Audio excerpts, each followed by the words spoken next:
നമസ്കാരം. ഈ വ്ളോഗ്സിൻ്റെ കാർഷിക രംഗത്തിലേക്ക് എല്ലാവർക്കും സ്വാഗതം. ഇന്ന് ഞാൻ നിങ്ങളെ കൂട്ടിക്കൊണ്ടു പോകുന്നത് ഒരു അതിവിസ്മയമായ ഒരു ജാതിമരത്തിൻ്റെ കഥ പറയാൻ വേണ്ടിയിട്ടാണ്. ഈ ജാതിമരത്തിൽ ഉണ്ടാകുന്ന ജാതിക്കായയുടെ ഇരട്ട ഹൃദയമുള്ള ജാതിക്ക, അതാണ് ഈ ജാതിമരത്തിൻ്റെ പ്രത്യേകത. മാത്രമല്ല, ഈ ജാതിമരത്തിൻ്റെ വേറൊരു പ്രത്യേകത കൂടിയുള്ളത്, ഈ ജാതിമരത്തിൽ പൂക്കൾ ഉണ്ടാകുന്ന സമയത്ത് സാധാരണയായിട്ട് ജാതിമരത്തിലെ കുലയായിട്ടുണ്ടാകുന്ന പൂക്കളാണെങ്കിൽ അത് ആൺജാതിമരമായും, ഒറ്റയ്ക്ക് ഉണ്ടാകുന്ന പൂക്കൾ ഉണ്ടാകുന്ന മരത്തിന് പെൺജാതിമരം എന്നാണ് നമ്മൾ വിശേഷിപ്പിക്കപ്പെടുന്നത്.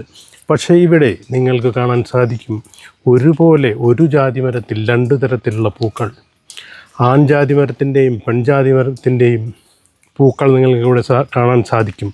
എന്നാൽ അതിൽ ജാതിക്കായകൾ ഉണ്ടാവുകയും ചെയ്യുന്നു. ആ ഉണ്ടാവുന്ന ജാതിക്കായകളാകട്ടെ അതിഭയങ്കരമായ വിസ്മയമായ ഇരട്ട ഹൃദയമുള്ള ഒരു ജാതിയാണ്. ഈ ജാതിക്കായയാണ് അതിനുള്ളിൽ നമുക്ക് കാണാൻ സാധിക്കുന്നത്. അതിൻ്റെ സവിശേഷതകളുമായി ഞാൻ നിങ്ങളിലേക്ക്. ഇപ്പോൾ നിങ്ങൾക്ക് ഇവിടെ കാണാൻ സാധിക്കും, ഇത് പെൺജാതി മരത്തിൻ്റെ സ്വഭാവമുള്ള ഒരു ഇതാണ് കാണുന്നത്. ഒറ്റയ്ക്ക് നിൽക്കുന്ന പൂക്കൾ നമ്മൾക്കിവിടെ കാണാൻ സാധിക്കും. പക്ഷേ നമുക്ക് കുറച്ചിങ്ങോട്ട് മാറിക്കഴിഞ്ഞാൽ നമുക്ക് കാണാൻ സാധിക്കുന്നത് കുലകളോട് കൂടിയ ജാതിമരത്തിൻ്റെ ആൺജാതിമരത്തിൻ്റെ സ്വഭാവത്തോടു കൂടി കാണുന്ന കുലകളായിട്ട് നിൽക്കുന്ന ഒരു പൂക്കളെയാണ് നമ്മൾക്ക് ഇവിടെ കാണാൻ സാധിക്കുന്നത്. ഇവിടെ നമുക്ക് ശ്രദ്ധിച്ച് നോക്കിയാൽ കാണാം കുലയായി നിൽക്കുന്നത്. സാധാരണ ഇങ്ങനെ കാണുന്ന ജാതിമരങ്ങളിൽ ജാതിക്ക ഉണ്ടാവുകയുമില്ല. അത് ആൺജാതിമരം എന്നാണ് ഇതിനെ വിശേഷിപ്പിക്കുന്നത്. എന്നാൽ നിങ്ങൾക്കിവിടെ കാണാൻ സാധിക്കും, ഇതുമേ ഉണ്ടായി നിൽക്കുന്ന ജാതിക്കകൾ. ഇതുമേ ഇഷ്ടംപോലെ ജാതിക്ക ഉണ്ടായിട്ട് നിൽക്കുന്നുണ്ട്. ഈ ഉണ്ടായി നിൽക്കുന്ന ജാതിക്കകൾക്കും ഒരു പ്രത്യേകതയുണ്ട്.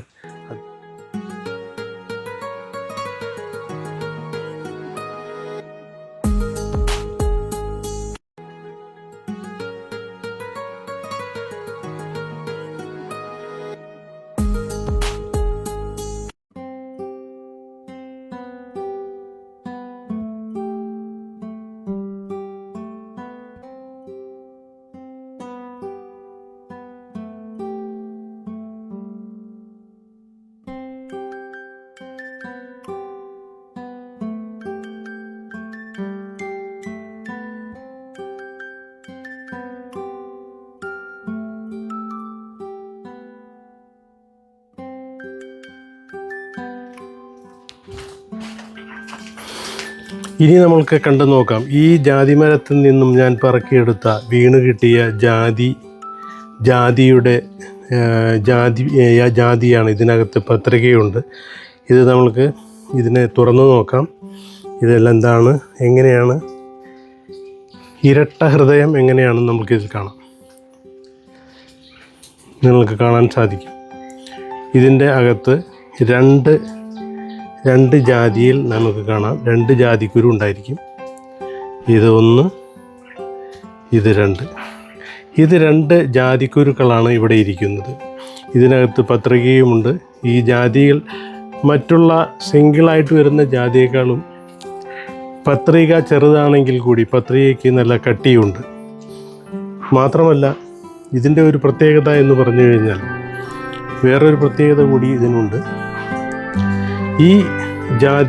ഈ ജാതിക്കായുടെ സാധാരണ ജാതിക്ക ഈ ഒരു ഭാഗത്തിലേക്കാണ് ഇത് പൊട്ടുക, ഒരു സൈഡ് മാത്രമേ പൊട്ടുകയുള്ളൂ. ഇവിടെ നമുക്ക് കാണാൻ സാധിക്കും, ഈ ജാതിക്കയുടെ 4 ഭാഗങ്ങളിലായിട്ട് പൊട്ടിയിരിക്കുന്നത് കാണാം. 4 ഭാഗങ്ങളായിട്ട് ഇത് പൊട്ടിയിരിക്കുന്നത് കാണാം. ഇതുകൊണ്ട് ഇതിനകത്ത് 2 ജാതിക്ക. അപ്പോൾ ഇതിൻ്റെ 4 ഭാഗങ്ങളായിട്ട് ഇത് കയറി ഇങ്ങനെ 4 പൊട്ടുകൾ കാണാം. അതും ഇതിൻ്റെ ഒരു പ്രത്യേകതയാണ്. ഇനി അടുത്ത ജാതിക്ക എടുത്ത് നോക്കാം. അതിലും നമുക്ക് കാണാൻ സാധിക്കും, ഇത് ശ്രദ്ധിച്ച് നോക്കിയാൽ കാണാം, ഇത് 4 ഭാഗത്ത് ഇങ്ങനെ ഇതൊരു പൊട്ടാണ്, ഇതൊരു പൊട്ട്. മൊത്തം 4 ഭാഗത്തേക്ക് ഈ ജാതിയുടെ തൊണ്ട് പൊളിഞ്ഞിരിക്കുന്നതായിട്ട് കാണാം. ഇതിലും 2 ജാതിയുണ്ട്, കണ്ടോ. ഇത് അധികം മൂപ്പായിട്ടില്ല, അതിനു മുമ്പ് കൊഴിഞ്ഞു വീണതാണ്. അതുകൊണ്ടാണ് ജാതിമരവും ജാതിപത്രികയും നിങ്ങൾ കണ്ടു കഴിഞ്ഞു. ഇരട്ട ഹൃദയമുള്ള ജാതിക്ക ഇത് എനിക്ക് പറയാനുള്ളത് ഒരു പ്രത്യേക ഒരു അത്ഭുതം തന്നെയാണ്. ഇതെങ്ങനെ ഉണ്ടാകുന്നു എന്നുള്ളത്. ഇത് നാലായി കീറുന്നു, അതിൻ്റെ തോട് നാലായിട്ട് കീറിപ്പോകുന്നു. ഇതെല്ലാം അത്ഭുതങ്ങളാണ്. ഇനി എനിക്കറിയേണ്ടത്, ഇത്തരത്തിലുള്ള ജാതിമരം നിങ്ങളുടെ അടുത്തുണ്ടെങ്കിൽ തീർച്ചയായും കമൻറ്റ് ബോക്സിലിടുക. ഇതിൻ്റെ അഭിപ്രായം പറയുക. ഇത് എങ്ങനെയാണ് ഇത് സംഭവിക്കുന്നത്? പ്രത്യേകിച്ച് ആൺമരവും പെൺമരവും ഒരുമിച്ച് നിൽക്കുന്ന ഒരു മരത്തിൽ ഒറ്റപ്പൂക്കൊലയും ഇരട്ടക്കൊലയും ഉണ്ടാകുന്ന ഈ ജാതിമരത്തിൽ എങ്ങനെ കായകൾ ഉണ്ടാകുന്നു? ഇതിനെപ്പറ്റിയും നിങ്ങൾക്ക് അറിവുണ്ടെങ്കിൽ തീർച്ചയായും കമൻറ്റ് ബോക്സിലിടുക. ഈ വീഡിയോ പരമാവധി കൂടുതൽ ആളുകളിലേക്ക് ഷെയർ ചെയ്യുക. ഈ ചാനൽ സബ്സ്ക്രൈബ് ചെയ്യാത്തവരുണ്ടെങ്കിൽ സബ്സ്ക്രൈബ് ചെയ്യുക, ഷെയർ ചെയ്യുക, ലൈക്ക് ചെയ്യുക, ബെൽ ഐക്കണിൽ പ്രസ് ചെയ്യുക. അടുത്ത വീഡിയോയുമായി R N vlogs signing of.